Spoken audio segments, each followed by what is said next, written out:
Today, I'm going to talk to you about Christmas budgeting. I've got a Christmas budget planner for free on my website, and I'm going to share with you some of my tips and show you how to use it so you are not overspending this Christmas and you keep those pennies in your pocket instead. I'm Charlotte Jessup, and this is the Looking After Your Pennies YouTube channel. So Christmas can be a really expensive time of year, and you might already be thinking about your Christmas shopping or well into buying those presents. But it might be a good time to just check in with your budget and see if you are on track. If you aren't, then don't worry. There are still some things you can do to try and get it under control. And if you feel like this isn't the year for you to think about it, then you can just save this video and watch it back next year. There are some great ways that you can make Christmas budgeting an important part of your finances. We know every year when Christmas is coming, we know what it's going to be like, and we know that we're going to have to buy presents and food and things like that for this season, so we might as well start thinking about it in terms of our budgeting. There are some great ways that you can prepare for it, plan for it, and actually take action to reduce the amount you spend. I've got some great tips for you today. I'm going to share those and give you a little introduction to my budgeting planner, which you can get free from my website. If you like the look of that, I'll drop the link below. You can go there, sign up, and access that budget planner today. So the first tip I've got for you is to plan for everything. We do this sometimes when we're just budgeting for normal life, but at Christmas, it happens too. So this is making sure that you plan for all of the costs associated with Christmas. It's not just presents and food, there's a whole load of other stuff that goes with Christmas too. So this can be things like traveling to see family for the big day. This can include things like those Christmas cards that you send out a few weeks before, or the wrapping paper, or the fancy ribbon that goes all swirly-whirly, or maybe a new outfit to wear on the day or for the work Christmas party. There's lots of other costs that are associated with this time of year, and if we start thinking about them in advance and plan for them, then we're not left feeling out of pocket in December or even November. We actually know that these things are coming, and we can keep it under control and make sure we don't overspend. So go through, think about all the different things you do around Christmas. Do you meet up with more friends? Do you have people over for dinner? Do you meet up for drinks? Now this might not be the same this year, but think about those Zoom quizzes. Do you want to have a bottle of, like Irish cream liqueur to drink when you're having a Zoom Christmas quiz? If so, factor that into the costs. I'm assuming that you're not sitting around drinking these things normally, so that is a seasonal expense. The next one is to know your budget. Know exactly what you want to spend at Christmas and what you have available to spend. The last thing I want to see happen is you go out, use all your money to pay for Christmas, and then you don't have the money to pay for your bills, because that is the start of getting into debt or getting into more debt, and Christmas really isn't worth it, okay? We know it's coming, we need to plan for it, and budgeting is the way we do that. So you need to know your budget. It's not okay to have rough figures in your head, because we forget them, or we forget that we bought our kid that other toy, or we forget that we haven't bought, Aunt Margaret something. So we need to think about each of these things, and if we write them down, it means we don't forget and we have some sort of organisation. So this is the main reason that I created my Christmas budget planner, and I'm going to talk you through the 3 different things that you have access to when you download this. So the first page is just a standard budget. It's really simple. All of this is done in spreadsheet form, and you can just change the figures. There are some formulas in there that will total things up so you know exactly what you're spending and you don't have to work this out for yourself. So have a look. I've put some of my top categories. There might be other things that you do at Christmas, and you can add those in too. But in here, you need to type what you want to spend. You might have a look at what you spent last year and then want to add those in, but you need to get a rough idea of what you want to spend this year. It's okay to say, I want to spend less this year than I spent last year. Or if your financial situation is significantly improved, you might want to spend a bit more this year. That is absolutely fine. Just make it realistic for you and make it something you can actually afford.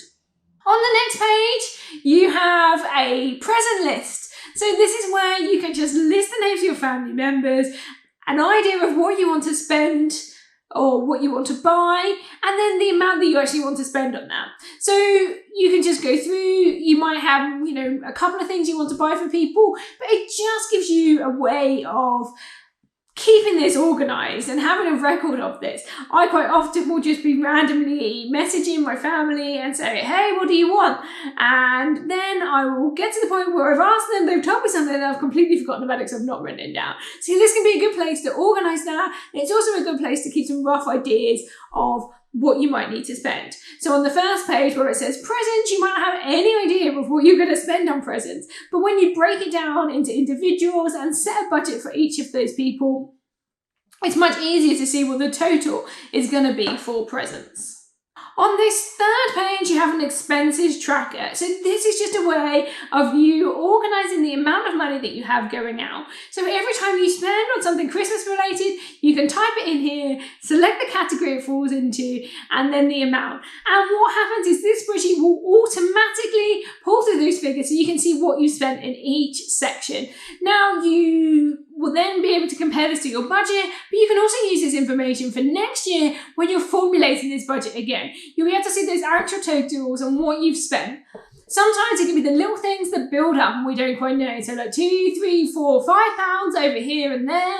But actually, those 4, 5 pounds can quickly add up into £100. It's those holes, those leaks that can actually ruin the whole thing and sink the ship, so to say.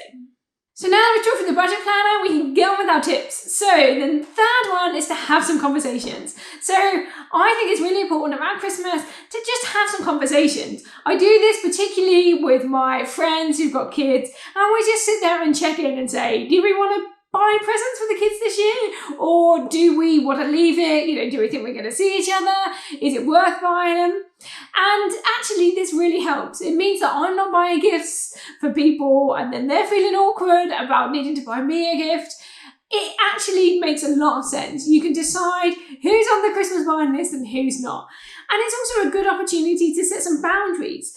What are we going to spend on each other? What's reasonable? And if you're sitting there going, actually, I don't want anything, or there's nothing for that price that I'm particularly interested in, can you call it quits? I've had conversations like this with my family where we've tried to reduce the cost and it's worked out really well. You still get the same excitement and feel around Christmas, but you're doing it knowing that everybody has managed to stay in budget. Some other ideas on this topic are, could you swap everybody buying everybody a present for maybe a Secret Santa system? This is great if you've got a family of adults or you just want to be able to do something a bit fun or a bit exciting. You can do a big Secret Santa with your family or your friends, and actually then it's only one present to buy. You can set a mutually agreeable budget for that present, and it not only reduces the amount you have to pay for, it also reduces your stress for going out and trying to get presents for everybody. You can just buy a present for one person and know that you'll get a present back too. You can also have conversations. This is particularly important for me now I've got kids, is to have these conversations around like, now we've got kids and they're really expensive. Do you really just want to do presents for the kids and just focus on them? So this is something that I've done with family members, but also friends. Like, we don't need to buy each other gifts anymore. We're grown-ups. If we want something, we'll buy it ourselves. But do we want to just focus on making sure that the kids have something nice, the kids have something from their friends? And actually, that's a great way of reducing costs and making sure that everybody's happy. But it all starts with having a conversation. Number 4 is shop around for gifts. A lot of our Christmas shopping this year is going to be online thanks to the situation in the UK at the moment. So why don't you make sure that you are shopping around? Now's a good time to visit websites and look for deals. There are some great websites available to help you. So some of my favourites are Camel, which is an Amazon price tracker. So you can type in the products that you're looking at and you can track those prices, see whether they're higher or lower than they usually are, and you can make a decision about whether you want to buy based on that information. So another great website is Odilo. This is a price comparison. So if there's a particular product or item that you're after, you can type it in there and they will compare and find you the best prices for that particular product. So use these websites, use this time, use the resources that are available on the internet to shop around and get the best prices. Sometimes we will see offers and think they're the best one because it says it's an offer. That doesn't necessarily mean that's the best price out there. So look around before you commit to buying. Number 5 is talking about Christmas dinner. So again, because of the situation in the UK, we might find ourselves actually all at home cooking our own Christmas dinners this year. But as we know, that's not always the case. Normally, the responsibility for cooking Christmas dinner falls on 1 or 2 members of your family. Now, this could be you, or this could be a parent, or a sibling, or, your children. But there is normally somebody that takes this job on for the sake of everybody else. We might all pile around their house. Typically, in my family, go around my mum's, and she will cook Christmas dinner. Yes, we help out, but normally we are having a good time, and she's slaving away. They've also taken on a lot of the cost for the food. And actually, this is a huge expense at Christmas. So it's perfectly reasonable as part of your conversations that I recommended you have to talk about sharing the cost of Christmas dinner. If you're the sort of person that takes on that responsibility each year, it's not unreasonable to ask people to contribute towards that. They're going to be eating that food. Christmas is not entirely your responsibility, so why not ask them to chip in? You could also ask them to actually do part of the cooking. So you could say, how about you bring the potatoes or you bring the vegetables? My husband's family had this system and it was absolutely brilliant, and everybody bought a different part, cooked that meal, and it was a complete family event. So this is something you could consider doing. Just have these conversations about Christmas dinner, who's going to pay for it, how you can contribute, and come up with a system that actually means that the burden of the Christmas food shopping doesn't fall on one person or one family. And finally, number 6 is talking all about clothes. So we'd like to have nice shiny new clothes or a nice outfit and look good at Christmas time, but actually there's a huge cost associated with that. So I'm urging you this Christmas to maybe think about wearing something secondhand, maybe wear what you wore last year, or maybe just agree with everybody that's attending Christmas with you that it's relaxed this year. We're going to go in pajamas, or we're just going to be comfortable. So come up with some sort of system that means that you're not having to spend out on new fancy clothes to look great this Christmas. You can just wear your old clothes and still look great. So have a little think. Christmas budgeting doesn't need to cost you a fortune. There are lots of things you can do. I have a budget planner to help you out. Go check that out. You can download that for free. And don't forget, like this video, hit the subscribe, and give me a comment. Has this Christmas been more expensive for you this year, or do you think it's going to cost less? I would love to know. Thank you for watching.